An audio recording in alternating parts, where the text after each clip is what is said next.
ఇంకా మనం బిర్యానీ కట్ట ఎలా చేసుకోవాలి ఇక చూసేద్దాం. ఫస్ట్ మనం పచ్చిశనగపప్పు అండ్ 2 టమాటోస్, బ్రింజాల్స్, సొరకాయ, ఆనియన్స్, మిర్చీస్ అలానే చింతపండు నానబెట్టుకొని ఉంచాలి. అలానే మనం వెజ్జీస్ అని కట్ చేసుకొని ఆనియన్స్ కూడా కట్ చేసుకొని ఉంచుకోవాలి.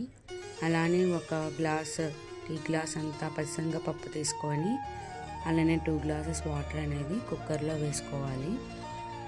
ఒక గరిట ఆయిల్ అనేది వేసుకొని దాంట్లో కొంచెం మనం లైట్గా పసుపు అనేది వేసుకోవాలి. అలా వేసుకున్నాక మన స్టవ్ మీద ఆ కుక్కర్ అనేది పెట్టేసేసి 6 or 8 విజిల్స్ వచ్చే వరకు మనం ఆ విజిల్స్ పోయే వరకు మనం పెట్టుకోవాలి. అలా విజిల్ వచ్చాక మనం ఓపెన్ చేశాక పప్పు అయిపోతుంది కదా, దాన్ని మనం పేస్ట్ చేసుకోవాలి. గట్టిగా ఉంది కాబట్టి లైట్గా వాటర్ అనేది వేసి రుబ్బుకోవాలి. దాకా తీసుకొని దాంట్లో గరిట ఆయిల్ వేసుకొని తాలింపుకి సంబంధించినవి వేసుకోవాలి. అండ్ ఆనియన్స్, మిర్చీస్ కూడా వేసుకొని మొత్తం కలపాలి. అలా కొంచెం కలిపినాక మనం దాంట్లో ఇంకా వెజ్జెస్ అనేవి కట్ చేసుకున్నాం కదా, అవి కట్ చేసుకున్నవి కూడా మొత్తం వాటిలో వేసి తగినంత సాల్ట్ అనేది వేసుకొని పసుపు కూడా వేసుకోవాలి కొంచెం, ఎందుకంటే అది మగ్గాలి కాబట్టి. తర్వాత అల్లం వెల్లుల్లి పేస్ట్లోనే మిర్చి కూడా వేసింది మా సిస్టర్. సో ఆ 3 మిక్సీ కొట్టింది మొత్తం వేసుకొని కొత్తిమీర, పుదీనా, కరివేపాకు, టమాటోస్ వేసుకోవాలి.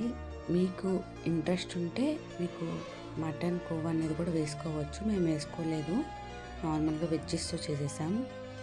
ఇంకా మగ్గాలి కాబట్టి మూత పెట్టేసాం.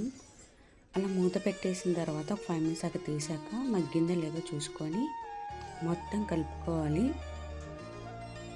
అప్పుడు మనకి తగినంత కారం అనేది వేసుకొని కలుపుకోవాలి. మా అక్క అయితే 2 స్పూన్స్ వేసారు. మొత్తాన్ని కలుపుకోవాలి.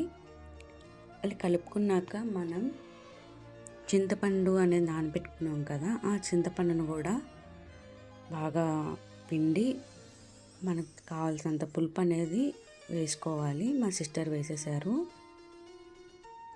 అలా వేసినాక మనం ఒకసారి కలుపుకొని మూత అనేది పెట్టేసుకోవాలి.